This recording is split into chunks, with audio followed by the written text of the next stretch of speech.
Vale. Bueno, bo día a todos, moitas grazas por asistir, moitas grazas especialmente á Academia Galega por organizar este congreso que tanta falta iba facendo, aínda que se san nestas condicións un pouco especiais. Vou reducir moito a miña intervención porque teño a bolsa estropeada, entón vou a simplemente quero destacar unha cousa dos tres invitados que temos hoxe, tanto Rui Madeira como Jordi Grael que intervirá vía online, como Guillermo Era. Son tres persoas que eu creo que se teñen algo en común e que estiveron na primeira liña da construción dun teatro en sociedades que facían o tránsito entre unha ditadura e unha sociedade democrática. Creo que é algo que aquí coñecemos ben.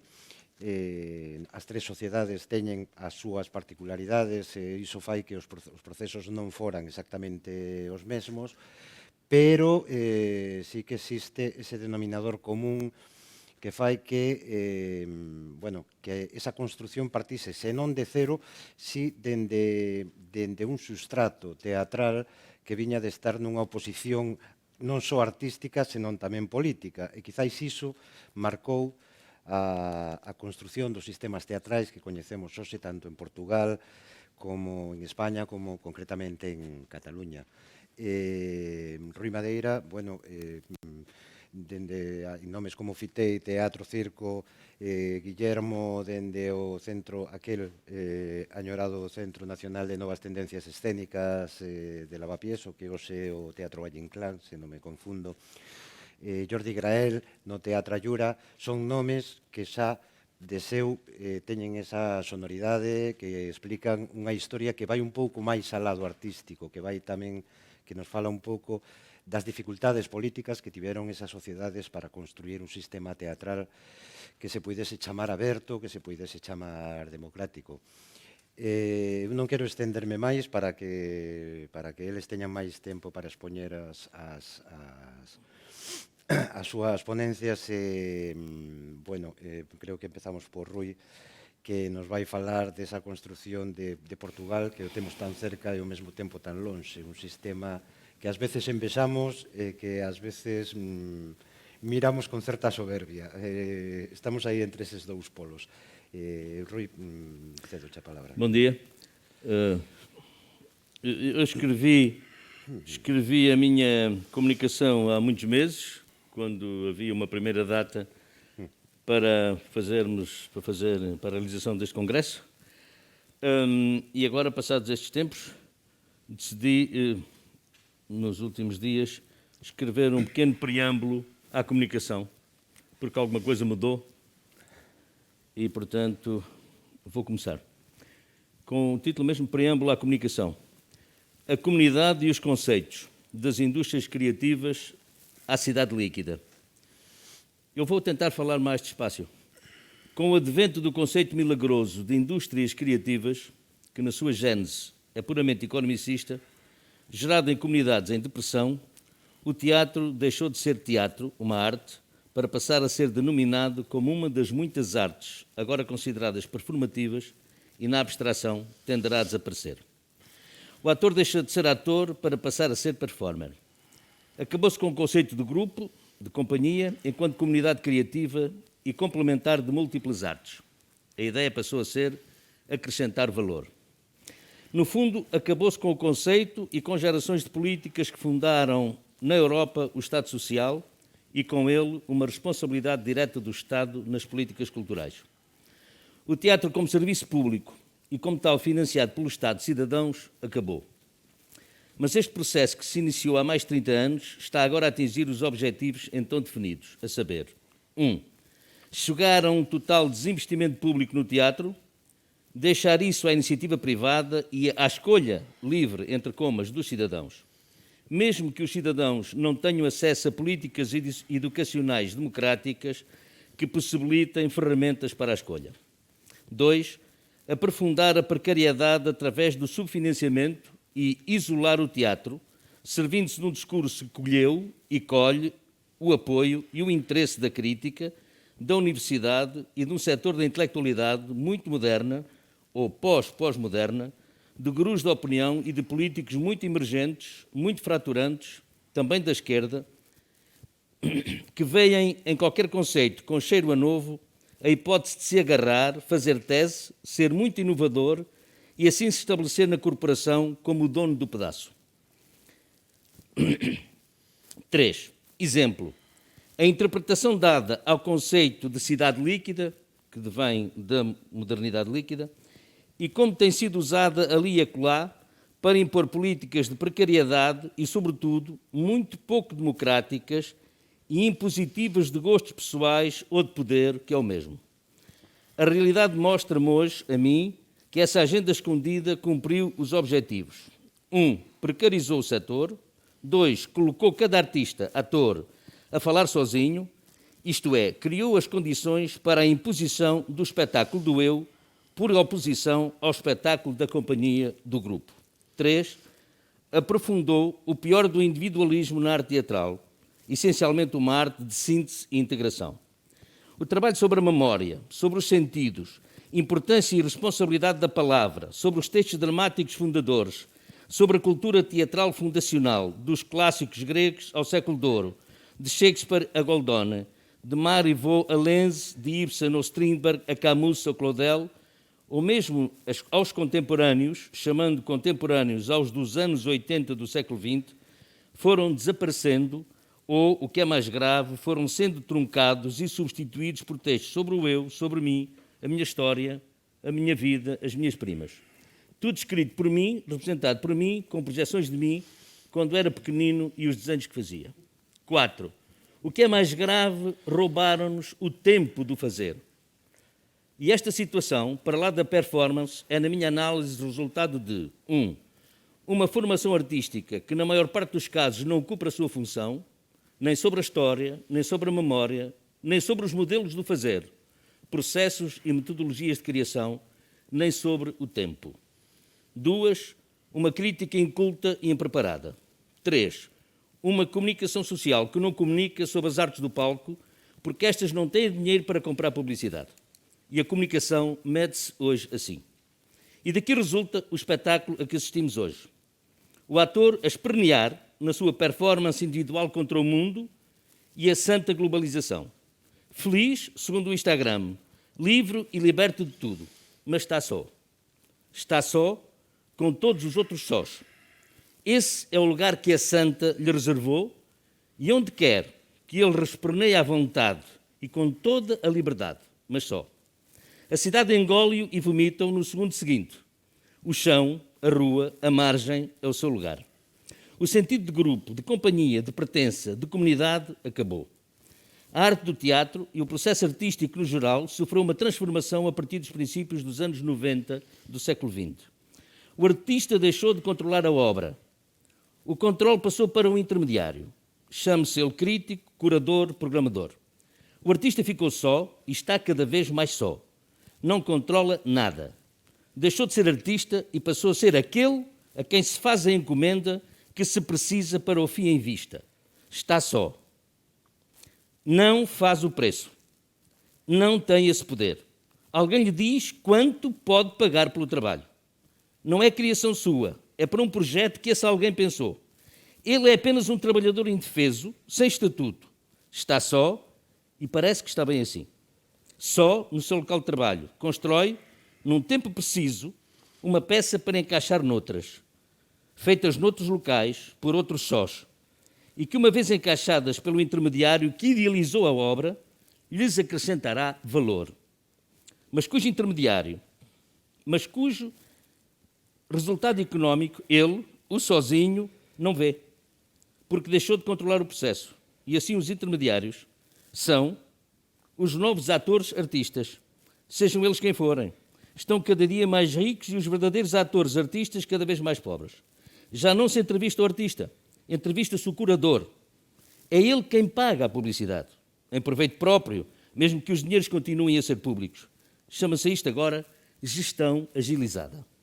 Este é o modelo, e o teatro como arte viva de comunidade que discute a polis está a morrer, como os poderes previram. Se morre ou não, é apenas um problema nosso. Agora o texto. contributo histórico e reflexivo sobre o nada ou como tornar canónico um contramodelo contra modelo nenhum.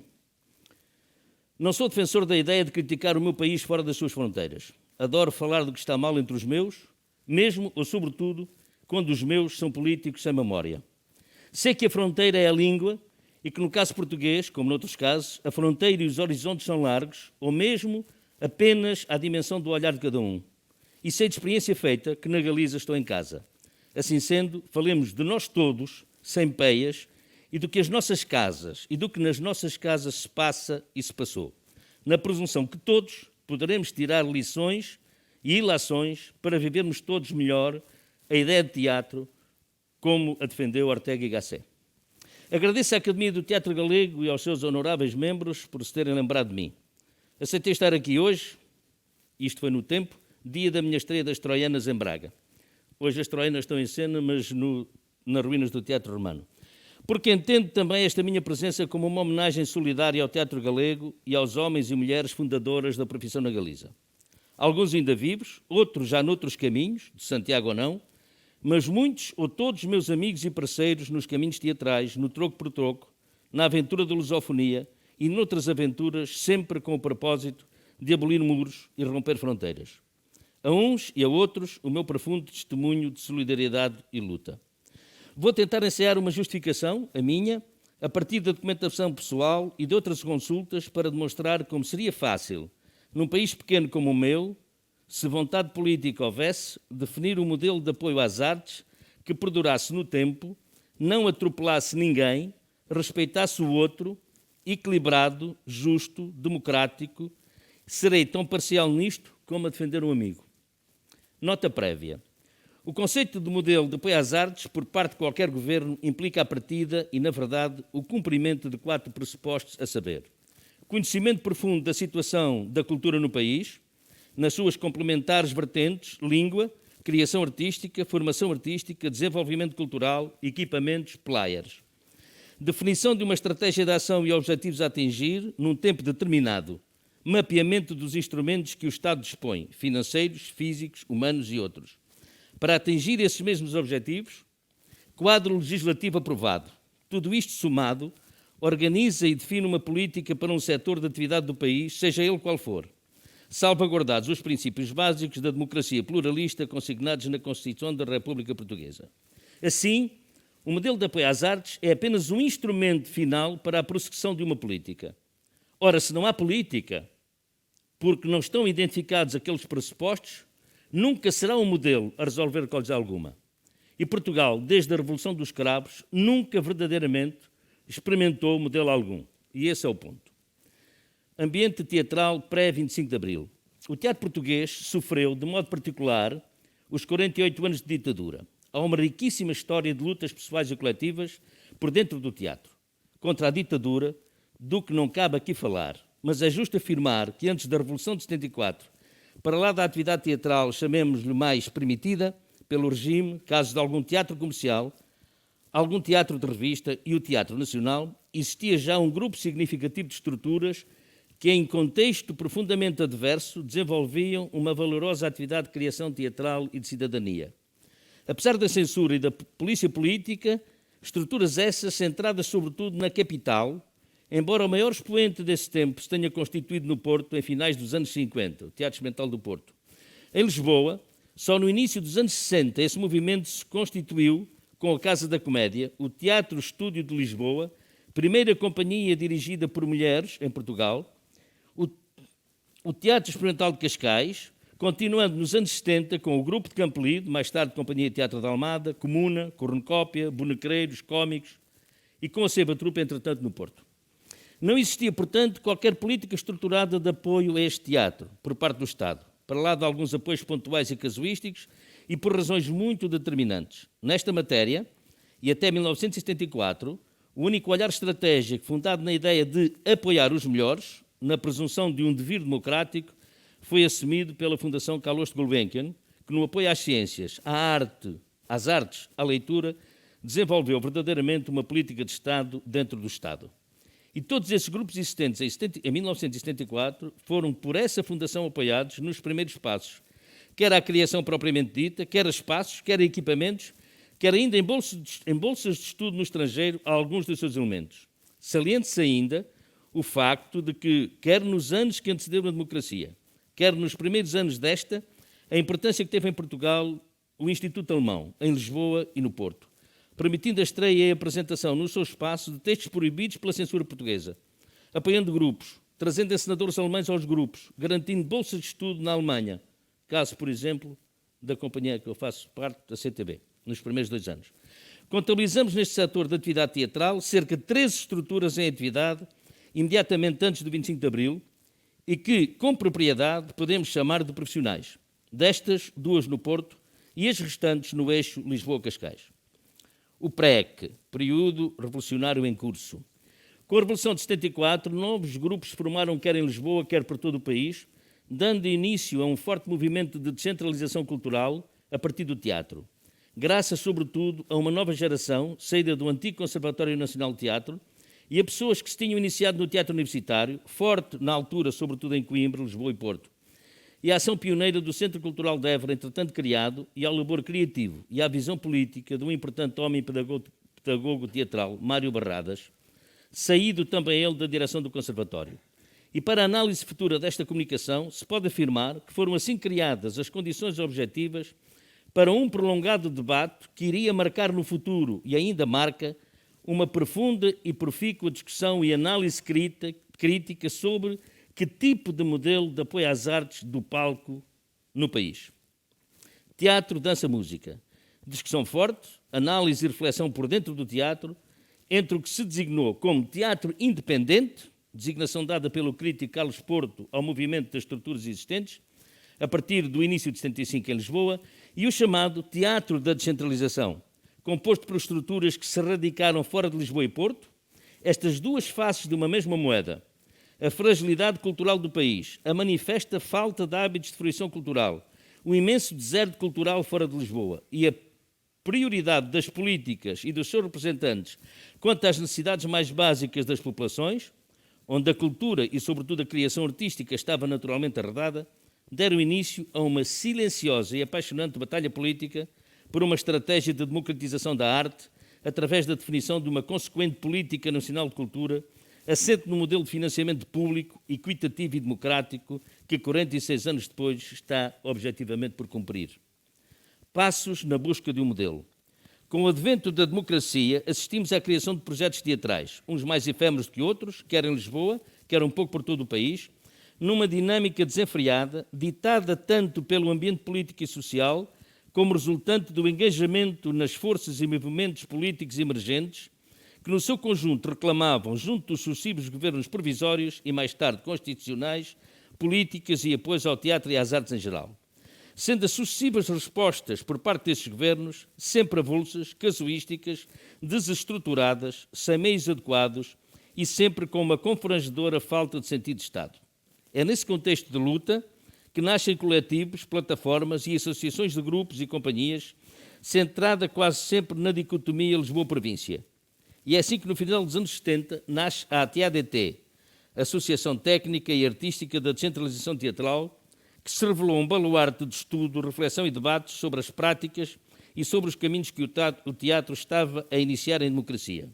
Mais uma vez, graças à capacidade estratégica de Mário Barradas, que foi capaz de congregar para esta ideia um grupo significativo e capaz de mulheres e homens de teatro. Em 83, ano em que a Cena, hoje Companhia de Teatro Braga, fundada entretanto no Porto em 1980, e a partir de 84, Companhia de Teatro Braga, foi secretariada da ATADT, existia já um total de 27 estruturas teatrais, grupos e companhias apoiadas pelo Estado.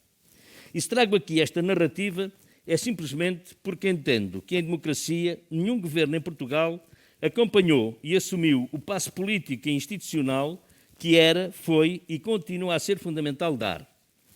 Criar uma rede nacional, plasmada pelo país, de estruturas de criação artística nas áreas do teatro e da dança, que desse expressão ao esforço desenvolvido, à criatividade, ao trabalho desenvolvido por uma série diversificada de estruturas, iniciando-se ao invés uma inexplicável relutância política, que quase se pode entender como um verdadeiro projeto político, acabando por cavar um fosso entre as únicas estruturas públicas de criação, os teatros nacionais, primeiro em Lisboa, Teatro, Dança e Ópera, e alguns anos depois no Porto, só teatro, e eufemisticamente chamado teatro independente ou da descentralização, que são de facto assumidos pelo Estado como teatro privado, que o não são de facto, apesar do seu contributo público. Em todos estes anos, apesar de alguns devaneios momentâneos deste ou aquele governo, nunca se implantou no território qualquer estrutura pública de criação artística, tipo centro dramático, por exemplo, que contribuísse para a estruturação do setor, seja do ponto de vista da formação, da profissionalização ou da criação, e que contribuísse também para a formação de públicos, para a diversidade de propostas artísticas em presença e para a elevação e qualidade da cidadania. A par desta deficiência, cresceu sim a oferta em educação e ensino artístico. Porque, por vezes, analisada a realidade atual e a evidente ausência de memória, não resisto à transcrição de partes de uma exposição feita a 1 de setembro de 1983 por aquele secretariado, em nome da ATADT, ao então Ministro da Cultura de um governo do Partido Socialista, Dr. Coimbra Martins, entretanto falecido. Parece que foi ontem. Cito: os montantes atualmente atribuídos às companhias da descentralização são já, no mínimo, irrisórios. Não propiciam o desenvolvimento de uma atividade consequente e programada, constituem só um pequeno alibi dos executivos anteriores em matéria do apregoado interesse pela cultura, condicionam e amputam as possíveis escolhas de programação, instalam a miséria no funcionamento interno das companhias, impedindo inclusivamente o recrutamento de elementos válidos que ou receiam optar pela profissão ou se refugiam na grande capital, onde a pluralidade de oportunidades, rádio, telenovelas, publicidade, pescados por vezes degradantes, lhe vai garantindo uma subsistência melhorzinha e representam em todo o estado de causa sempre menos de 10% do que recebe do Estado qualquer outra companhia em qualquer outro país da velha Europa, também nossa. Tais montantes são, em absoluto, irrisórios, mas, além do mais, sendo o que são, nem sequer estabelecem, contemplando-as, as fronteiras que existem entre a atividade das companhias instaladas na província e as radicadas em Lisboa. Preço médio dos bilhetes, população de locais, sede, 1,5 milhão de habitantes, conta por vezes pequenas cidades de 20 mil habitantes. Públicos potenciais que é necessário tocar através de um complicado e oneroso sistema de deslocações, transportes, alojamento, alimentação, desgaste do material, etc. Impossível acesso aos meios de informação. Tais montantes são, por outro lado, logo reabsorvidos na proporção de 1/4 pelo próprio Estado que os concede, sob a forma de comparticipações para o Fundo de Desemprego, para o fundo do Teatro Português. E também aqui era necessário que, na área da tutela da cultura, se fizessem acordos com a área das finanças ou, pelo menos, se organizassem mecanismos compensatórios. Não vou avançar, não vou continuar esta coisa. Pero de todas formas parece que temos algún problema, vamos invertir a orden e despois vas intervertir porque parece que hai algún problemiña con a conexión de Graels, pero bueno, remata. Vou tentar rematar. Vou passar por cima disto. É um momento, isto, aliás, está escrito e vai ser publicado, penso eu. Passo para outra questão, que é uma questão mais atual, passando por cima disto tudo. O contexto. Com a democracia, um pequeno número de cidades hoje consideradas médias no nosso sistema acolheram projetos artísticos, quase sempre na área do teatro, não por acaso, poucas aguentaram esse embate, às vezes de alguma virulência, mas que acabaram por provocar novas dinâmicas culturais e fazer sentir a necessidade de profissionalização noutras áreas da cultura local e, sobretudo, nas autarquias. Foi um ganho da democracia. Foram experiências dessas que contribuíram para a necessidade de reestruturação e construção de equipamentos, teatros, auditórios, etc. Constata-se hoje que essas cidades são das mais importantes cidades médias do país e têm em comum terem assumido a erradicação de projetos artísticos a partir dos anos 80. Observam-se, no entanto, outras correspondências, como, por exemplo, universidades fortes, grande poder de fixação de quadros, polo de excelência em áreas de ponta, grupos de dança e de música, eventos de envergadura no campo das artes plásticas e da fotografia, do cinema e do vídeo, festivais, música contemporânea e alternativa, criação artística e literária individualizada. Em alguns casos, cursos universitários na área do ensino artístico.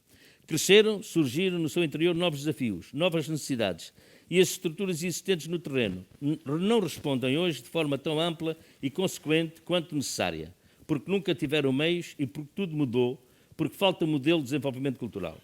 As cidades cresceram para a periferia e o rural tornou-se, em alguns casos, uma espécie de suburbano que não se denomina bem e se domina pior.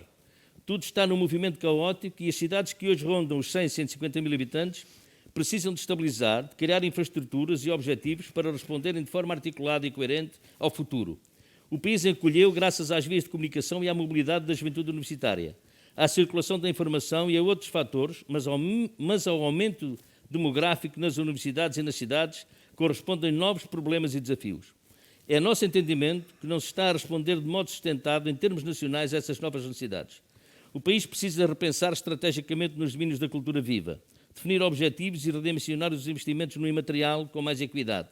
São precisos novos modelos de intervenção, sustentados em novas políticas. É urgente um salto para outro patamar mais europeu e mais democrático. Se já não temos força para saltar, que pelo menos se deem alguns passos seguros. Não interessa mais, eu vou parar porque isto está escrito e o tempo, eu já atingi o tempo, não é? Sí, na discusión temos despois Pronto, oportunidade para afondar un pouco nesto que nos contabas. Parece ser que se resolveron eses problemas. Entón, a continuación, está Jordi Grael. Hola, benvido. Despois destes pequenos problemas de conexión, que bueno, nos vai falar doutros modelos europeos, continuaremos a partir de aí. Cando queiras, Jordi.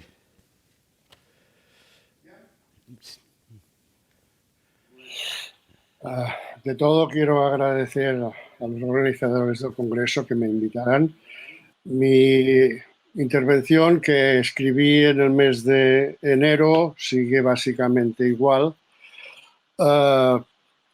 Y debo aclarar que cuando me dijeron cómo iba la sesión y vi que había una intervención sobre el modelo portugués, que me he perdido por problemas de conexión, y otra sobre los modelos americanos, y yo era los otros modelos europeos, me asusté un poco porque, claro, todos los demás de Europa es algo imposible.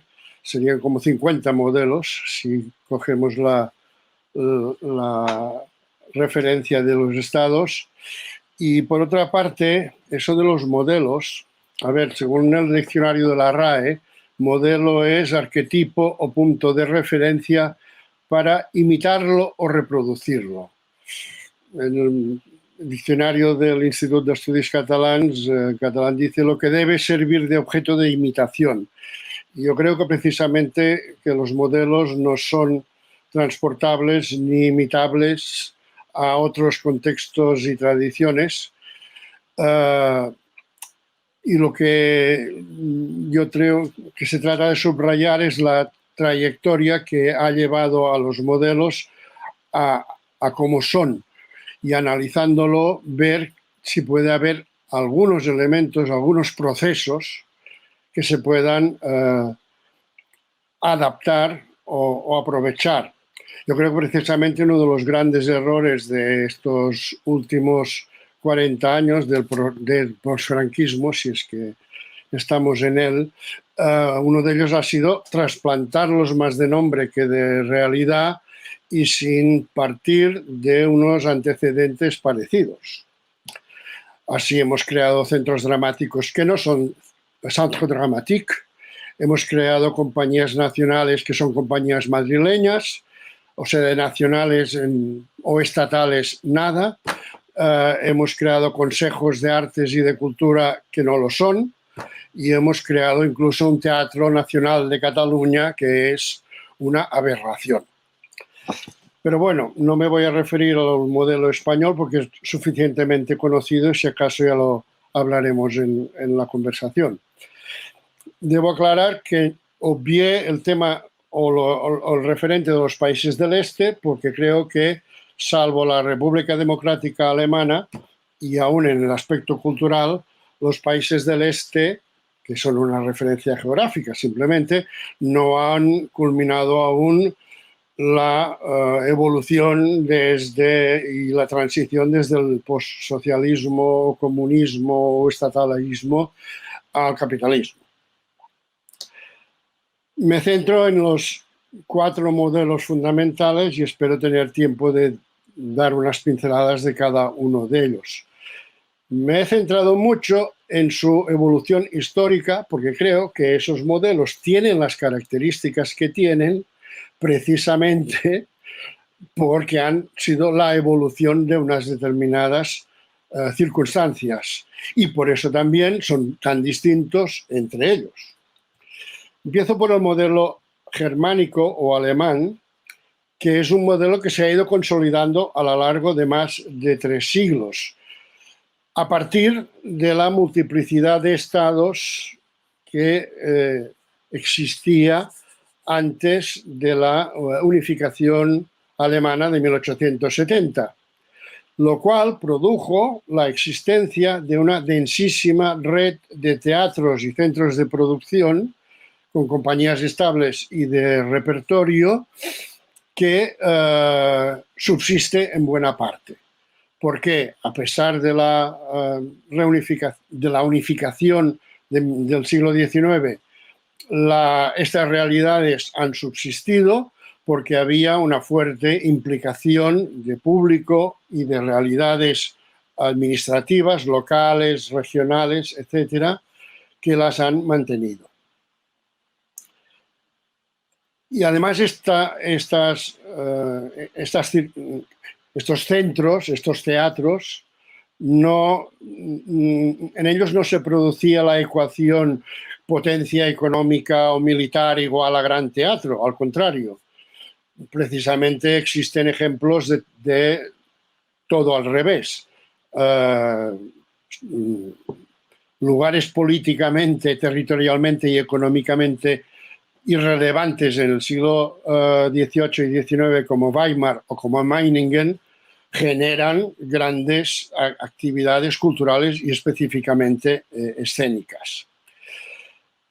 Eso es algo que no se puede obviar para entender por qué hoy en día siguen habiendo las realidades teatrales que hay en Alemania, donde significativamente el Estado de la República Federal no tiene competencias culturales que están todas en los Land, en las regiones, o los estados federados, y en las realidades municipales. Cosa que veremos que sucede en otros modelos, a diferencia radical del estatalismo y centralismo absolutos que siguen rigiendo en el Estado español. Así, en la República Federal, antes de la unificación, había 133 teatros que llamaríamos públicos nosotros, o sea, municipales, comunitarios y estatales. Estatales quiere decir de los estados federales, no del Estado de la República Federal Alemana. Había también medio centenar de teatros privados y una cuarentena de compañías importantes itinerantes. En la República Democrática Alemana había 70 teatros de Estado, que en este caso sí que eran del Estado, de la RDA y de los municipios.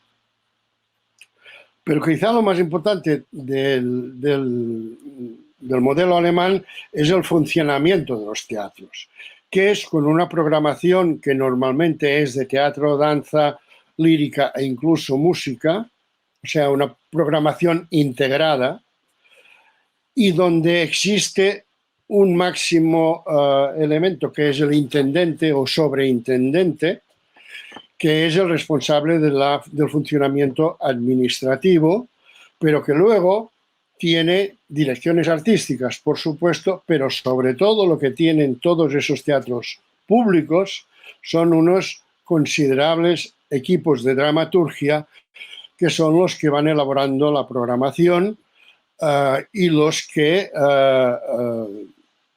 posibilitan que las compañías estables, que esa es otra de sus características, funcionen con el sistema de repertorio.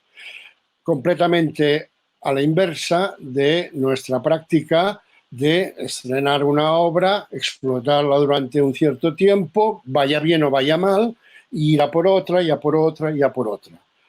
En el caso alemán se estrenan las producciones y se van manteniendo, alternándose con otras, a veces muy antiguos o a veces de una cierta tradición, y se van produciendo nuevos estrenos, lo cual no permite, desde luego, anunciar las funciones de toda la temporada al principio, sino que esa programación hay que ir anunciándola por periodos mucho más breves.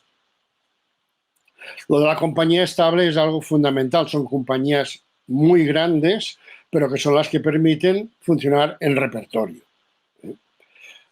La singularidad de Austria es que, como tuvo una historia distinta, no existe el mismo tipo de estructura, aunque sí que generó una cierta imitación de ese modelo en los países que formaban el Imperio Austrohúngaro, o sea, en Hungría, en Polonia, en Checoslovaquia o Chequia y Eslovaquia, Eslovenia, etc.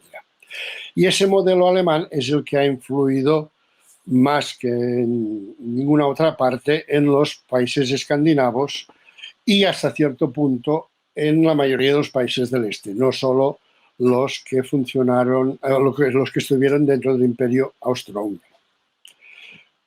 Como si a los que les interese o ya han leído o ya leerán la comunicación, paso al modelo francés.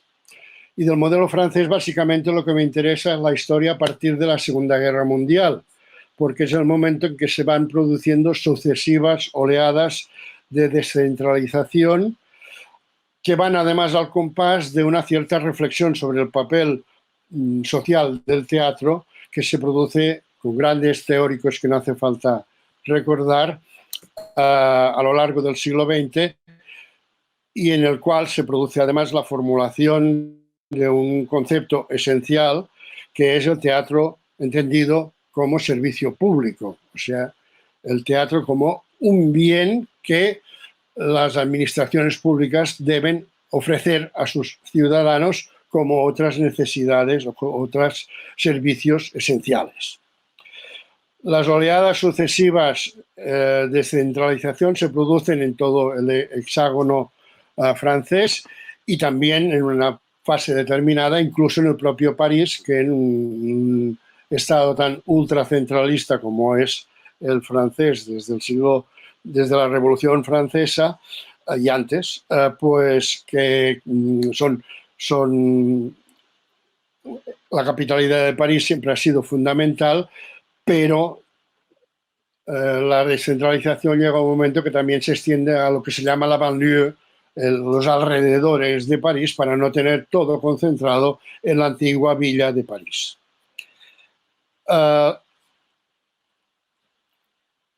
El otro tema que me parece relevante e interesante del modelo francés es que en vez de crear un único tipo de estructura, han creado diversas fórmulas.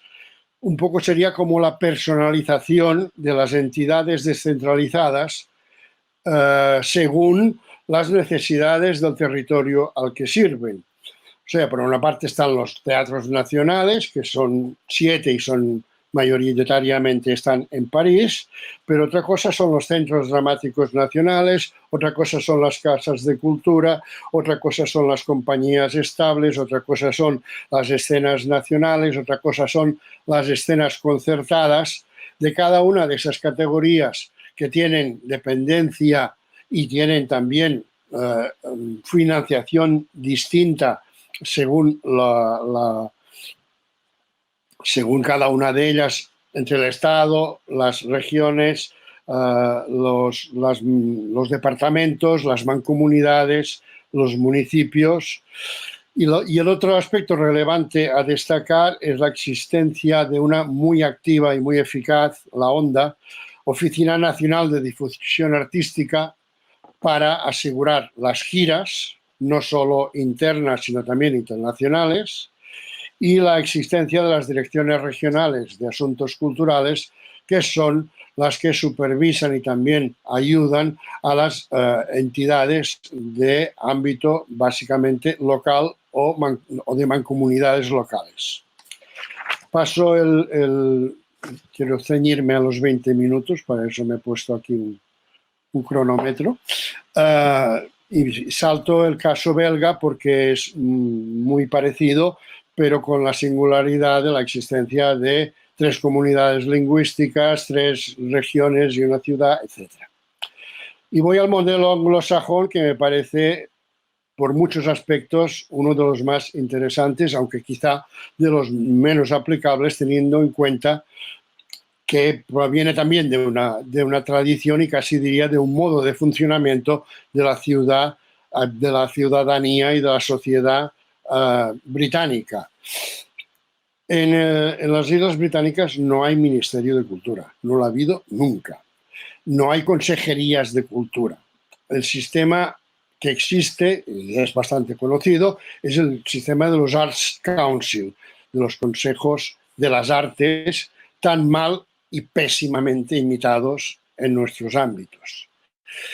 Los hay 4 en Inglaterra, en Gales, en Escocia y en Irlanda del Norte. Por cierto, el de Escocia, cuando fue asumido por el gobierno escocés, se le cambió el nombre, ya no se llama Arts Council, se llama Creative Scotland, y tiene 2 grandes departamentos, cualquiera de ellos, que es el departamento de teatro, que directamente va a las ayudas específicas al sector teatral, y el departamento regional, que cuida de la distribución interior de las actividades culturales y concretamente de las escénicas.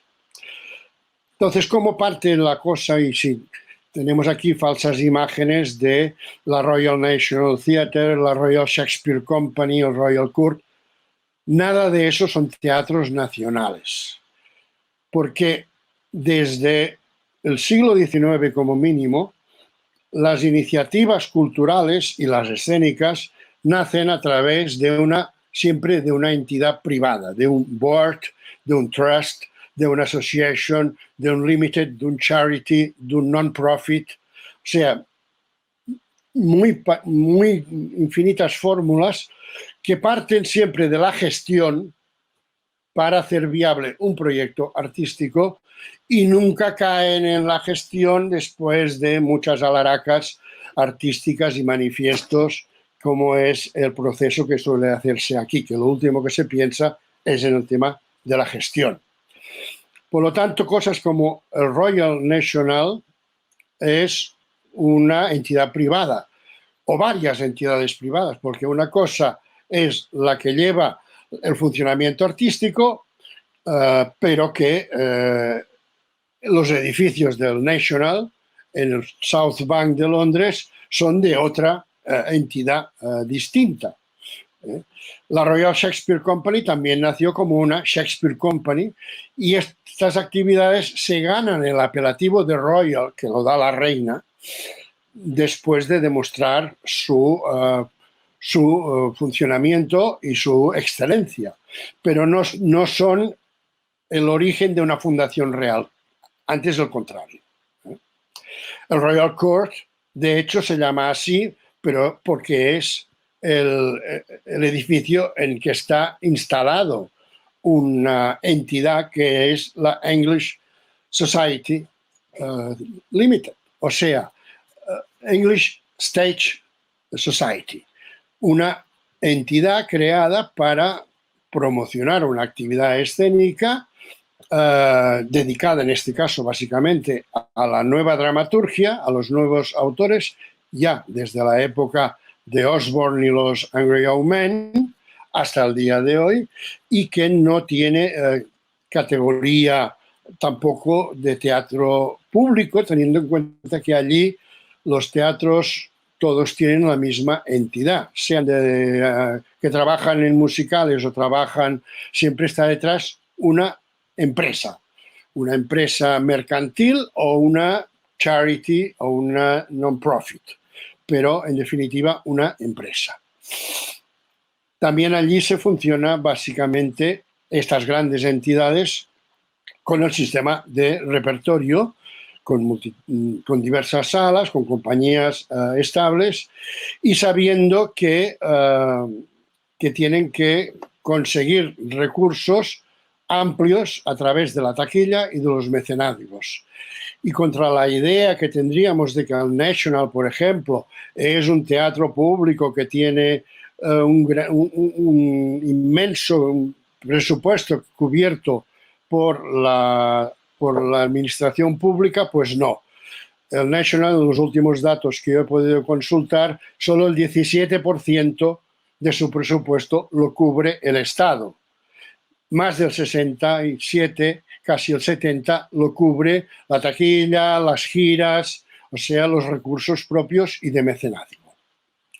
Existen también teatros regionales y locales de menor producción que acogen giras y que son los lugares elegidos por algunas compañías privadas y a veces de este tipo más público para hacer los tryouts, o sea, las pruebas antes de estrenar en Londres. Y en Gales y en Escocia pues funciona exactamente el mismo sistema, con la diferencia de que la tradición es más reciente y, por ejemplo, una entidad que podéis encontrar online que se llama National Theatre Wales de Gales no tiene ni siquiera sede física y fue un proyecto que nació online y que se dedica a girar todas sus producciones en el territorio, inicialmente en inglés y luego hay otro que lo hace solo en galés. Del mismo modo que en Escocia hay un National Theatre que trabaja en gaélico y que es exactamente lo mismo, una asociación privada, en este caso con un fuerte financiamiento, curiosamente, de los Estados Unidos.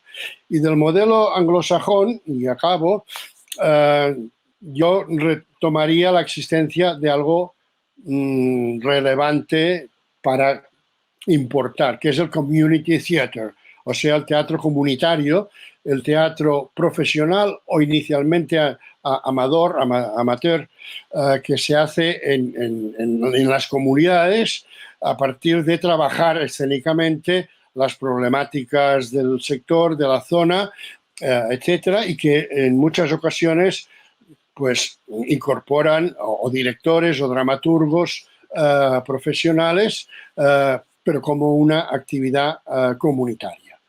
Y dejo el teatro italiano porque creo que todo el mundo conoce bastante bien la existencia de los teatros estables a partir de la Segunda Guerra Mundial y que al mismo tiempo subsisten las compañías itinerantes que existen desde antiguo, desde la época de la comedia del arte, que están basadas en el capo cómico, sea Gassman, o sea De Filippo, o sea cualquiera de estas grandes figuras, y que son las que continúan itinerando en una realidad nacional donde la capitalidad de Roma es poco relevante teatralmente, lo es mucho más importante Milán, y donde existen hasta 65 teatros subvencionados públicamente en 4 categorías: los estables de iniciativa pública, los de iniciativa privada, los de la infancia y la juventud, los de investigación y experimentación,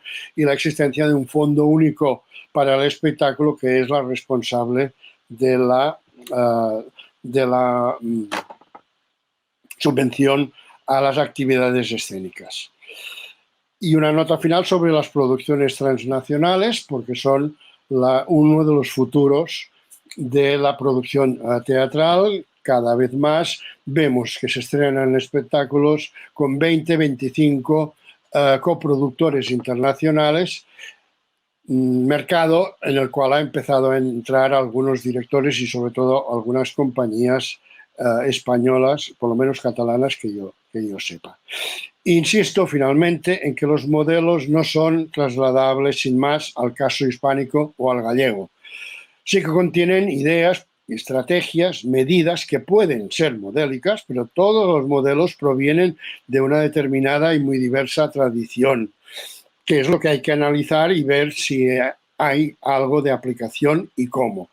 En cualquier caso, sin una fuerte implicación y apoyo económico de las administraciones públicas, no hay mucho que hacer, dada la endeblez en nuestro contexto y absoluto desinterés por la cultura de lo que llamamos sociedad civil o sobre todo sociedades mercantiles, que tienen otras prioridades que pueden ser el deporte, las actividades que comportan beneficio publicitario, etc. Perdón porque me he pasado 2 minutos. Grazas, Jordi. Bueno, pois, para rematar con esta primeira rolda, temos a Guillermo Heras, que vai falar dos modelos iberoamericanos, aínda que probablemente se poida aplicar isto que dicía Jordi Grael dos modelos europeos ao continente iberoamericano. Bueno, en primer lugar, y antes de pasar a una ponencia que es muy didáctica, tal como cuando me propusieron intervenir en este congreso, quería hacer, al hilo de lo que hemos oído, 2 reflexiones.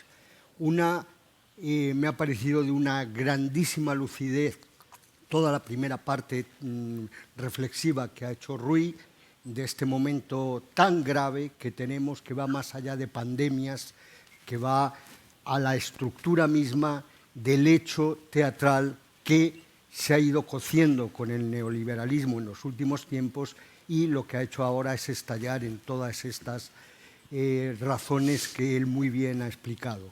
La segunda tiene que ver con agradecer profundamente la valentía que ha tenido la Academia Galega de Teatro con hacer el Congreso a pesar de esta situación que estamos padeciendo. Creo que actos como este implican toda una forma de compromiso con el futuro, y ese compromiso con el futuro es ahora más importante que nunca. Y esto tiene que ver también con alguna reflexión que ha hecho Guillem Jordi, que también comparto totalmente, y es si los modelos, lo pongo también entre comillas, que hemos tenido tanto en Portugal como en el Estado español, han sido modelos o han sido puramente ficciones. Yo creo que antes de la pandemia, quiero decir en marzo, yo estaba ya convencido que en el Estado español, en cualquier comunidad, en cualquier ayuntamiento y en el Estado, en el Ministerio de Cultura, hay un agotamiento absoluto de lo que se creyeron modelos en un momento. Entonces, hagamos de la desgracia una virtud y ojalá que esto pudiera servir para replantear y alguna vez tener un modelo, porque ese es el problema, que una cosa son decretos, leyes, son modelos de subvenciones, modelos, pero no hay modelo, porque el modelo se basa en pensamiento, en estructuración, en la diferencia de un país como Portugal y un país como España, que son realidades diversas. Y lo dice ahora casi un semi-portugués, porque desde hace muchos años estoy totalmente implicado en un proyecto como es el Centro de Viana do Castelo, como proyecto de intercambio y de integración. Y bueno, ya tú me cortas cuando sea, creo que no es muy largo porque ya lo hice pensando, pero me cortas cuando sea. Como os digo, también yo mandé a la organización en su momento lo que me parecía que parte de cosas que digo aquí, hay documentos que están en páginas web, que están en todo esto, y para comparar cuestiones, creo que a los que les interese la política de gestión en comparación pueden ser interesantes. Bien, no sé si se puede poner unas imágenes muy naifs que he traído. Abordar un tema del calado de la temática de la producción y creación de las artes escénicas en América Latina es imposible, y más en el tiempo de una ponencia. La extensión del continente latinoamericano, más las islas que lo componen, solo si nos centramos en el habla dominante del español y el portugués, y sin tener en cuenta las cientos de lenguas autóctonas que aún sobreviven a los sucesivos genocidios, es tan enorme que sería una fatuidad pensar que por mucho que hayas viajado por esos países, llegas a conocer en profundidad la gran cantidad de formas de gestión y producción latinoamericanas. Los datos básicos pueden sacarse de cualquier estudio de manual. Estamos hablando de una superficie de 22.220 millones de kilómetros cuadrados y una población de más de 626.000 millones de habitantes, con oscilaciones que van desde los 215 millones de Brasil a los 8 millones de El Salvador. Es obvio que el tejido profesional de las artes escénicas entre 20 países es radicalmente diferente, incluso en un mismo país, entre sus capitales, Buenos Aires, Ciudad de México, Sao Paulo, Bogotá o Santiago de Chile, comparándolo con el trabajo en estados, provincias o departamentos, es abrumadoramente diferenciada. Otro factor a tener en cuenta en relación a las políticas de gestión de la cultura pública es las convulsiones políticas constantes en varios de aquellos países. Mi experiencia durante 13 años como coordinador del programa Iberescena me demostró lo difícil que era dar continuidad a los equipos de los diferentes entes. En muchos casos ni siquiera había un departamento de artes escénicas. En Perú depende la cultura del patrimonio, por ejemplo, pero no hay técnicos, digamos, o no hay gestores, gestoras, de pronto, que te puedan atender en algo tan específico como son las artes escénicas. Se debe señalar que en los últimos tiempos, bueno, esto está escrito antes, de la pandemia, pero ahora incluso ha empeorado el asunto, las cosas se han complicado mucho políticamente en países como Brasil o Bolivia. Todos conocemos al loco carioco de Bolsonaro o a esta presidenta que tiene ahora Bolivia, que es otro esperpento. Yo tengo uno muy cercano, así que lo conozco bien. El cambio radical de estos gobiernos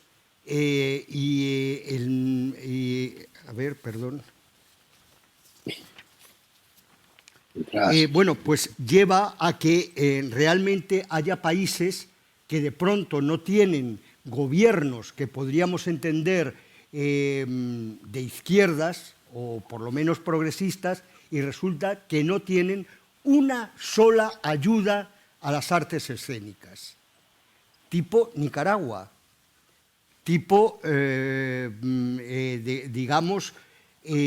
países que se supone que en este momento, por ejemplo, como México, con la llegada al poder de un político que ha llegado gracias al impulso de la izquierda, y las políticas que está haciendo ahora son políticas prácticamente que están desconcertando, por lo menos digámoslo así.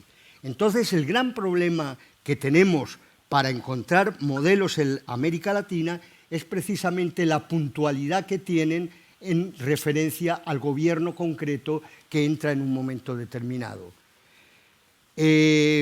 Por ejemplo, una de las grandes carencias que se arrastran para el intercambio y la cooperación internacional es, por un lado, la ignorancia de modos y formas de concebir de una manera específica los modelos de gestión de los países, y, por otro, la incapacidad en dichos países de encontrar marcos de colaboración con los otros para de este modo beneficiar a productores y artistas, abriendo mercados, redes y circuitos.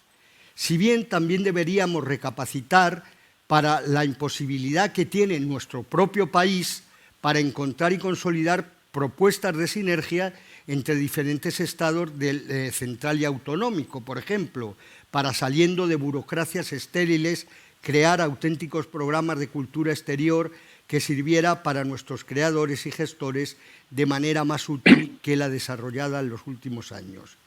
Me ha parecido interesante comparar en muchos casos la forma de gestionar los discursos de lo público y lo privado de Latinoamérica en función de lo que conocemos en España, tanto desde las instituciones estatales como autonómicas.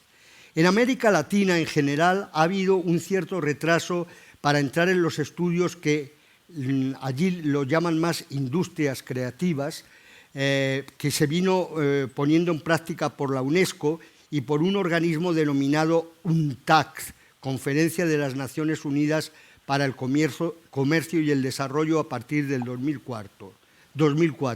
Cierto que en los últimos, y en base al impulso de la SEGIP y sus programas IBER se ha tenido unos parámetros de medición más concretos. Por ejemplo, los datos de la UNTAC aporta es que entre 2002 y 2011 las exportaciones de bienes y servicios creativos crecieron en América Latina un 140%, llegando en el 2011 a intercambios por un total de 646.000 millones de dólares. Sin embargo, de este total, solamente 18.000 millones corresponden al área de América Latina y el Caribe, es decir, solo un 2,9% del total, y gran parte corresponde a los grandes países como Brasil, México, Argentina y Colombia. Si ven aquí, por ejemplo, Centroamérica prácticamente no aparece, por ejemplo, o ciertas regiones andinas. En esencia, los modelos dominantes en América Latina para la gestión de artes escénicas sería muy similar al del Estado español en lo referente a lo estatal y autonómico, que allí adquiere diferentes denominaciones según el país: estados, provincias, departamentos, etc. Por ejemplo, en México se llaman estados a lo que aquí llamamos comunidades autónomas. En Argentina se llaman provincias. Por lo tanto, muchas veces para nosotros, cuando queremos hacer programas de intercambio, nos resulta difícil saber quién es el interlocutor, porque de pronto la ciudad autónoma de Buenos Aires, es decir, el municipio, tiene más presupuesto en cultura que toda Argentina. Por lo tanto, es realmente cosas muy difíciles a veces incluso de entender, porque vas a Córdoba, vas a Mendoza y encuentras un tejido teatral que, sin embargo, está subsumido por el encanto porteño, es decir, por que todo lo que no es, digamos, de la capital no está valorado de la misma manera. Pero pasa con Río y Sao Paulo en Brasil, pasa con Bogotá en Colombia, pasa con Santiago de Chile en Chile. Son países tan extensos que de pronto las capitales absorben realmente gran parte de los recursos y por lo tanto sus artistas entran en eso que es ahora el gran pastel de los festivales internacionales, que creo que era una reflexión paralela que hacía Rui y a mí me parece muy interesante de estudiar. Por lo tanto, los modelos que hay serían teatro privado de clara tendencia comercial, que solo existe en muy pocos países: México, Argentina, un poquito en Chile, un poquito en Bogotá, pero lo que nosotros entendemos como el teatro comercial madrileño o el teatro de Broadway, o todo esto, realmente solo existe prácticamente en Buenos Aires y en México, que hay el focus mexicano, o sea, el focus también de allí, de la ciudad de Buenos Aires. Lo importante en América es el teatro independiente o alternativo. El 80% del teatro interesante y de verdad con un valor social y con un valor cultural lo hace un teatro que en el, yo diría, 80% de los casos no tiene prácticamente ayudas. Por mucho que haya un INT, un Instituto Nacional de Teatro en Argentina, para que os deis cuenta, el grupo que más puede recibir de ayuda en este momento son 6.000 euros al año. Un grupo, o sea, Daniel Veronese, quiero decir, las grandes Tolcachir, o sea, todos estos, o sea, es una cantidad residual. Sí hay ayudas para salas, pero bueno, no me puedo extender. Y está el referente del teatro público. El teatro público en América Latina, como tal, como lo hemos entendido que ha propuesto Guillem Jordi, es escasísimo. En Argentina prácticamente es en la ciudad de Buenos Aires, con el Teatro San Martín, que es una institución mundial, o el Teatro Colón también como ópera y todo esto. Pero realmente hay que entender que también los modelos, por ejemplo, el modelo con una ley que hubo en Brasil, no sé si sigue la del Joané, también el modo de subsistir un cierto teatro público, sí, se acabó también con este loco Carioco, pues se acaban muchas cosas. Bueno, voy muy deprisa ya. Por ejemplo, es muy interesante, sí, la cuestión de Cuba, por ejemplo. Cuba, todo el teatro es estatalizado, pero de pronto, ahora yo en el último viaje que he estado allí, hay una nueva y muy joven generación que lo que está pidiendo es tener sus propios espacios, o sea, espacios que sean de colaboración con el Estado, pero que no estén sometidos, digamos, a determinadas formas de entender allí. Los modelos del teatro latinoamericano más interesantes son los modelos que han sostenido los grupos. Ese concepto tan latinoamericano y que ha dado tanta creatividad, por ejemplo, la Candelaria en Bogotá, por ejemplo, el TEC de Cali, también en Colombia, el Galpón de Montevideo, el Teatro Circular, Cuatro Tablas o Yuyascani en Perú. Son grupos que se han mantenido a base de una autoexplotación grande, sí con una cierta presencia en festivales, que les ha ayudado mucho, sobre todo Europa en un momento determinado, cuando hubo una cierta moda con el teatro latinoamericano. Ahora estará de moda el teatro, yo qué sé de dónde, de algún lugar perdido por el mundo, de esta cosa, a mi modo de ver, muy europea, de paternalismo, de colonialismo cultural que se tiene. Por ejemplo, si un dato que os quiero transmitir es lo que es la ciudad de Buenos Aires. Es un modelo de teatralidad como yo no he encontrado en otra parte del mundo realmente. Es una ciudad enorme, ya lo sé, pero en este momento, ahora hay una crisis que las salas, algunas van a tener que cerrar, pero al comienzo de la pandemia, que yo había estado, hay una asociación que se llama Artei, que tenéis, es muy interesante y convendría que si a los que les interese el funcionamiento de salas, en Artei hay 108 salas asociadas, pero en todo Buenos Aires hay 263 salas que van desde salas de 10 espectadores, o sea, de casas, allí las casas son algo muy habitual, a el Teatro Colón. Y, por ejemplo, yo hice un ejercicio hace 2 años, cuando estuve en el verano nuestro, en el invierno austral, en una semana en Buenos Aires, tomando la cartelera del periódico La Nación, conté que había 511 espectáculos diferentes para ver. Diferentes, desde una gran ópera hasta un espectáculo que eran 2. O sea, era un espectáculo que era o el espectáculo famoso de Claudio Tolcachir, la omisión de la familia Coleman, empezó en el comedor de su casa con 30 espectadores. Bueno, así, en la página del INT, del gobierno, es interesante, otra cosa que os quiero señalar, leyes de teatro solo hay en 2 países, que son Argentina y Colombia. Me gustaría señalaros que la ley de Colombia, que es muy reciente, es de hace 3 años, tiene algunas cosas muy interesantes.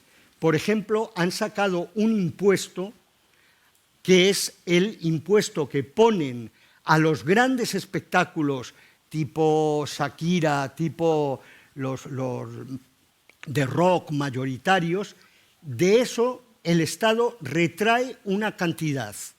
No me acuerdo cuánto es el porcentaje, es un porcentaje no muy alto, pero claro, como la recaudación es enorme, y todo ese dinero va a un fondo para ayudar a las salas independientes colombianas.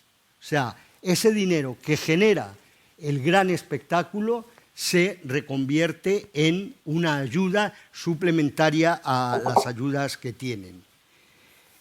Otro tema muy importante, y ya me he dejado cosas, pero para el debate podemos hablar, es la importancia que tienen los festivales en América Latina.